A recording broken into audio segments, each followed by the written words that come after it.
Assalamualaikum warahmatullahi wabarakatuh. Di sini saya akan mempresentasikan kutipan atau catatan kaki. Disusun guna memenuhi tugas mata kuliah Bahasa Indonesia. Dosen pengampu Mamluatur Rahmah, SPSI IMAG. Disusun oleh Fitri Rahmawati dengan NIM 2030210023 dan Siti Lu'luatul Ma'nunah dengan NIM 2030210024.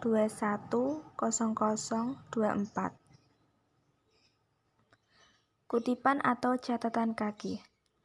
Kutipan merupakan pinjaman kalimat atau pendapat seseorang dari seorang pengarang atau seseorang yang sangat terkenal, baik terdapat dalam buku, surat kabar, majalah, atau media elektronika. Fungsi kutipan yaitu sebagai bukti atau juga memperkuat pendapat penulis. Tujuan kutipan: 1. Sebagai landasan teori untuk tulisan kita. Yang kedua, sebagai penjelasan. Yang ketiga, bisa juga sebagai penguat pendapat yang kita kemukakan. Macam-macam kutipan. Ada 2 jenis kutipan, yaitu sebagai berikut. 1. Kutipan langsung. Kutipan langsung merupakan kutipan sesuatu dengan sumber aslinya. Artinya, kalimat-kalimat tidak ada yang diubah. Contohnya, argumentasi adalah suatu bentuk retorika yang berusaha untuk mempengaruhi sikap dan pendapat orang lain, agar mereka itu percaya dan akhirnya bertindak sesuai dengan apa yang diinginkan oleh penulis atau pembicara. Keraf 1983-3. 2. Kutipan tidak langsung. Kutipan tidak langsung merupakan kutipan yang mengutip dengan cara meringkas kalimat dari sumber aslinya, namun tidak menghilangkan gagasan asli dari sumber tersebut. Contohnya, seperti yang dikatakan oleh Goris Keraf tahun 1983 ayat 3, bahwa argumentasi pada dasarnya tulisan yang bertujuan untuk mempengaruhi keyakinan pembaca agar yakin akan penulis, bahkan mau melakukan apa yang dikatakan penulis. Cara penggunaan kutipan. 1. Penulis kutipan harus sama dengan aslinya, baik tentang susunan kalimat, ejaan, atau tanda bacanya. Jika kalimat yang dikutip itu tidak menggunakan huruf Latin, misalnya huruf Arab, kanji, Jawa, dan sebagainya, terlebih dahulu harus diganti dengan huruf Latin. Nomor 2, kutipan yang menggunakan bahasa selain bahasa Inggris harus diterjemahkan ke dalam bahasa Indonesia terlebih dahulu. Terjemahan itu ditempatkan di bawah kalimat kutipan berjarak 2 spasi dengan cara penulisan yang sama dengan cara penulisan kutipan. Yang ketiga, kutipan yang panjangnya kurang dari 5 baris dimasukkan ke dalam teks biasa berspasi 2, ditambah tanda petik pada awal dan akhir kalimat kutipan. Kutipan yang panjangnya 5 baris atau lebih diketik berspasi 1 dengan mengosongkan 4 karakter dari kiri dengan jarak 1 spasi.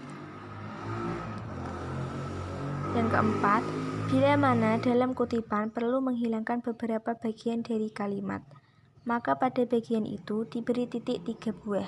Misalnya, keberhasilan pelaksanaan otonomi daerah sepenuhnya terletak pada kemampuan SDM pada masing-masing daerah. Titik 3. Undang-Undang Nomor 22 Tahun 1999 menyebutkan, dan seterusnya. Yang kelima, apabila kutipan yang dihilangkan itu langsung sampai pada akhir kalimat, maka jumlah titik di awal kalimat menjadi 4. Misalnya, titik 3, dengan otonomi daerah, pemerintahan daerah tingkat 2 dicapat dengan leluasa mengelola kekayaan daerahnya masing-masing. Nomor 6, jika yang dihilangkan itu satu kalimat atau lebih dalam kutipan tersebut, maka ditulis titik-titik sepanjang 1 baris. Contoh, demokrasi yang dituntut oleh gerakan reformasi Ternyata titik tiga yang sangat membingungkan. Yang ketujuh, panjang kutipan dibatasi jangan sampai melebihi setengah halaman isi buku karya ilmiah. Catatan kaki. Catatan kaki adalah keterangan yang ditambahkan di bagian bawah halaman. Fungsi catatan kaki untuk memberikan keterangan dan penjelasan tentang sumber dari kutipan sehingga pembaca lebih mudah memahami. Tujuan catatan kaki untuk menyatakan sumber dari kutipan tersebut yang berisi pendapat, buah pikiran, fakta-fakta, atau statement yang bersumber dari tulisan orang lain. Cara penggunaan catatan kaki. 1.